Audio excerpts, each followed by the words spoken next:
How y'all doing today? Hope you're doing well. I'm kind of chilling in my hotel room. I got another 6 days here in the South at this port site, and then I gotta head to Texas. I think I got a couple of days back home. Kind of need it because I'm so far behind on time cards and expense reports because we got a new system that I didn't really get a chance to get any of the training on it on how to use the damn thing. They just kind of issue it, and when you're on the road, you don't really get a chance to ever keep up with that kind of stuff. So pretty much all day today, I was just doing laundry in my hotel. It was kind of funny. I ended up talking to my son for a little bit this morning because my son's kind of gotten into pro wrestling, and the whole John Cena heel turn has him a bit shocked. Kind of reminded me of when I was a kid when Hulk Hogan joined the NWO, so that was pretty interesting. It's a neat thing with the Netflix thing where basically what ends up happening is he'll watch like the wrestling shows or whatever, and then I'm watching them too on my computer, and then we're just chatting, over the phone or over like a Teams meeting I set up, so we can kind of watch it together no matter where I am in the world, unless I have to sleep or whatever. And I'm only like an hour time zone difference from him, so it was nice. But it was weird. It was absolutely weird because it's almost like when a kid watches the original Bambi movie for the first time and you have to talk to your kid about the death scene. So when I started this channel of mine so long ago, it was never meant to primarily be Patrick Tomlinson. He's just been one of those people that has consistently pumped out content for me to kind of every once in a while when I'm bored comment about. But I think the first person I ever made a video on was John Henry Bolden, God's own ammo loader from the Air Force. I'm not sure what the deal is with him. Last I heard, he ended up getting incarcerated for all the death threats and stuff. He got evicted from that condo that he absolutely destroyed, like crazy stuff, and like pretty much all the content on him seemingly has like disappeared off of YouTube and stuff. I'm sure it's somewhere like on D Live or something. One of those other. Give me 1 second. Sorry about that. I was taking off my sweatshirt and I didn't want to make too much noise doing it. I'm sure it's on like some other kind of platform. I just can't be bothered to look it up. But I know he hasn't been making content, which is either a really good sign or it's a bad sign. If it's a bad sign, it could be that he's dead, which, every life is sacred. At least sometimes you have to really think about it, but every life technically is sacred according to us Catholics. Or he's actually managed to get healthy and he's no longer seeking validation through excessive drinking, methamphetamine, and screaming at people online and issuing threats.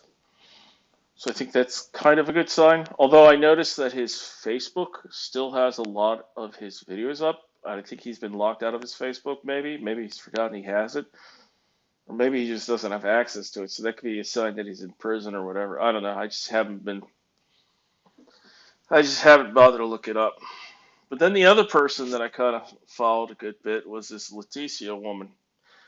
I'm trying to remember everything. So as I recall, her and her family were originally from Wisconsin. She was in Arkansas and she was making these videos from her car and from like gym bathrooms that she kept getting kicked out of because she chose to be homeless. And then she was trying to hook up with guys to get pregnant, and then she did get pregnant. And then, of course, she was using drugs and stuff while pregnant, making these crazy, rambling videos and stuff. She ended up falsely accusing at least one guy of rape. I think it was the one guy was the one that I think filed charges against her in Arkansas. And she ended up, as I recall, fleeing up to Illinois, which was where she ended up having the baby while in custody, I believe. My understanding is that eventually she was released, sort of, just because she agreed to go to counseling and stuff and therapy. I'm sure there's a lot of people out there that are wondering, well, why the holy heck didn't she end up in jail or whatever in Arkansas because I think she was facing like a Class C felony, if I recall correctly. The big reason for this is the reason why a lot of the seemingly screwed up things happen on the state level. Like, for example, why, even though my parents were horribly abusive to me and my siblings ended up back with my parents, and the state of Maryland kept trying to get my parents to take me back. And that is because the state of Maryland, like all U.S. states, have to have a balanced budget.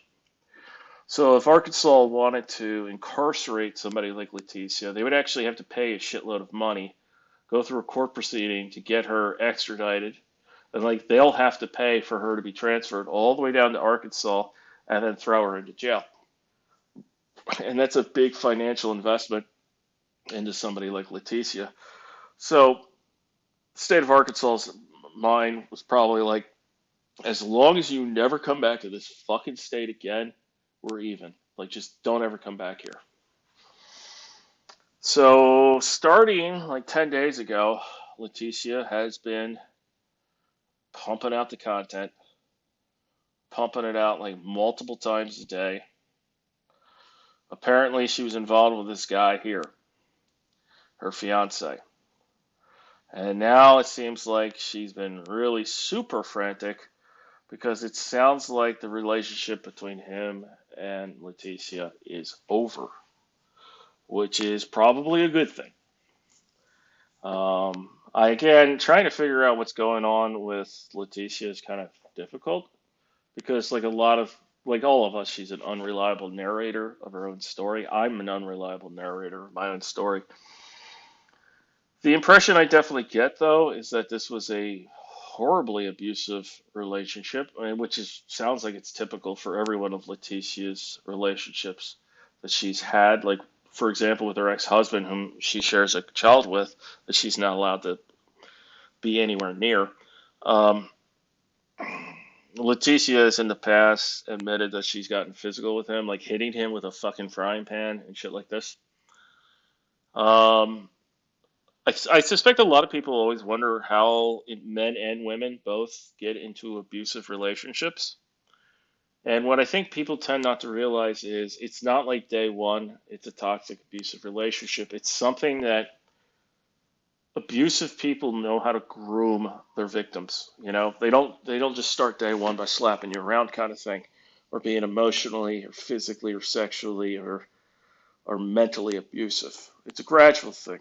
They got to strip you of your ego, and what they're trying to do is mold you into what is essentially a punching bag. And I suspect that that's what's been happening with this guy.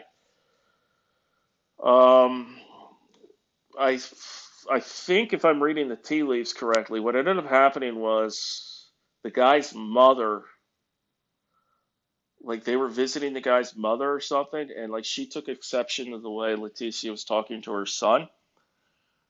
And then she decided to kind of look into Leticia more and found all the crazy stuff about her online and stuff. And I guess she confronted her mother, or I'm sorry, the mother confronted Leticia. It sounds like the mother got her son away from Leticia. I obviously don't want to bother any of the people involved. I don't even want to bother Leticia or anything. But I do want to say if there was any way that I could very, very discreetly, without bothering her, buy this woman a dinner, I'd be like, hey, I want to take you out to the nicest steak dinner in the world, simply because you saved your son. This is something that happens to a lot of men.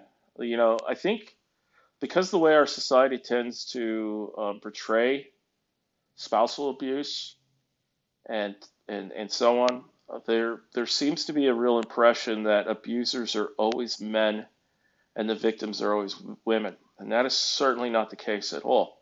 It is, however, highly skewed in that direction per perception, primarily because for men, there is a huge stigma about coming forward when it comes to abuse, physical, mental, emotional, and sexual abuse. There just is.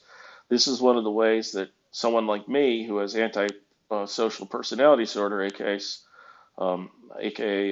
sociopath, I unnerve people because I can talk about my background and I legitimately could not possibly care what you think about me.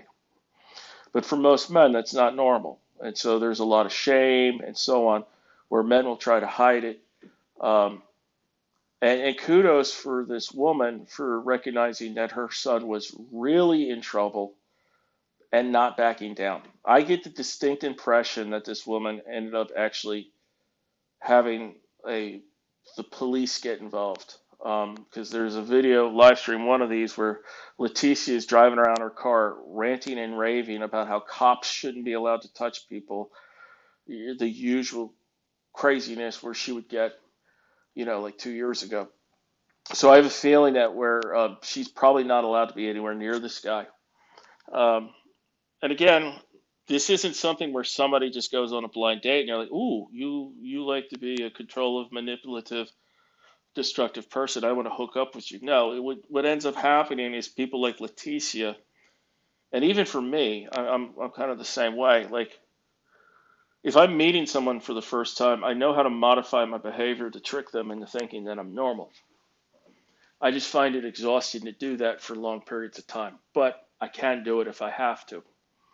And it's similar to like predators like Leticia, and she is a predator. Like let's cut it down. She is a predator. She's an individual that knows that she can get away with being like, again, I am not making this up. She had a live stream where she talked about smashing her ex-husband in the head with a frying pan, and the way she described it would be no different than me describing swatting a fly that was annoying me. So I'm not saying that Leticia is as screwed up as I am. I have no way of knowing what her actual pathology is. I do firmly believe, however, that someone like Leticia definitely has at least one personality disorder. And somebody like Leticia is very dangerous despite her small size. Like you might think, well, she can't physically strike me. Like I could, like for say me, I'm probably twice her height. Um, I could probably bench press her and not even break a sweat. But she could also just blindside me if I'm not expecting it, and she sure shit could hit me with her car, kind of thing. And for somebody like Leticia, she seems to be very, very apt at justifying absolutely dangerous and atrocious behaviors towards others. This is a woman that was routinely threatening to murder not only her baby, but she was going to murder the family that had adopted her or adopted the son in foster care.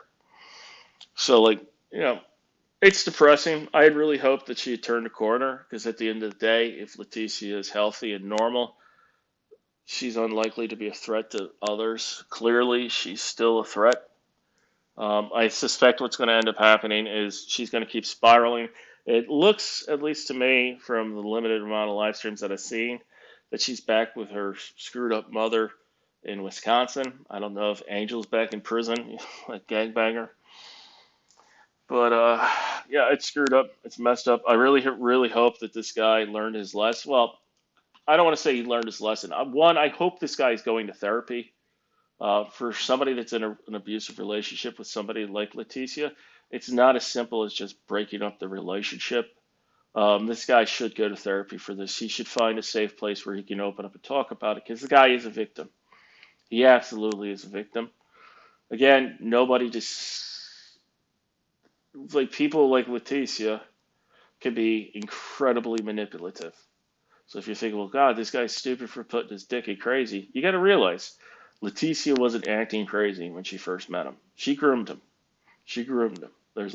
Abusers do this. Abusers absolutely do this. My old man and my mom, I've heard people say how nice and charming they could be. Like back when we were I like when I was younger, and like people had no idea just how absolutely batshit crazy my family was.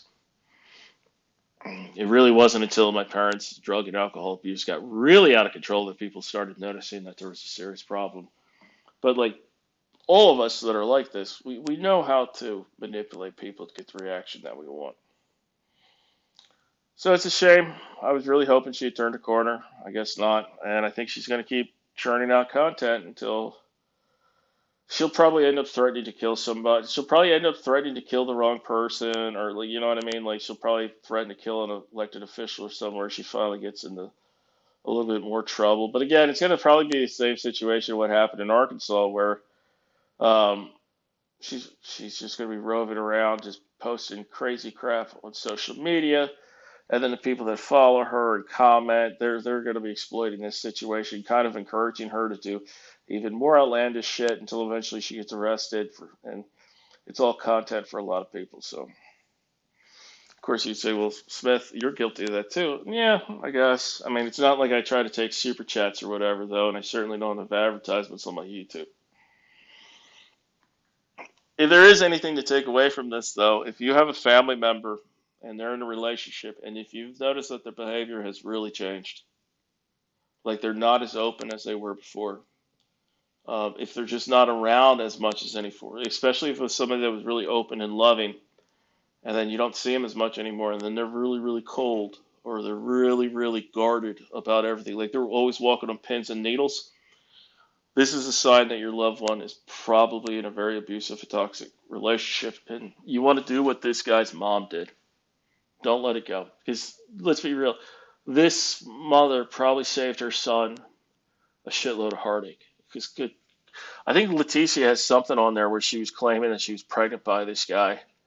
I'm just hoping that that was just her doing her usual thing of claiming that she was pregnant, even though she wasn't pregnant, kind of thing to try to entrap him. I don't know. I feel bad for the guy. It's not. I haven't dug deep into him at all. I don't. But there's nothing that I've seen that would indicate that this is a bad guy. Um, just you gotta be careful, man. This is the thing. I fully admit this. If anything were to happen to my wife, I don't see that I would ever try to date again. I just can't be bothered. I don't want to put my dick in crazy. Of course, I say that now, but I don't know. I got a feeling that when my wife passes, as long as my son is an adult, I'm just gonna mentally shut down, end up in a cabin somewhere like the Unabomber, just wanting to be left the fuck alone, and then eventually dying of like a heart attack. And it takes like 8 years for somebody to notice that I'm dead. That's my dream. That's my dream retirement.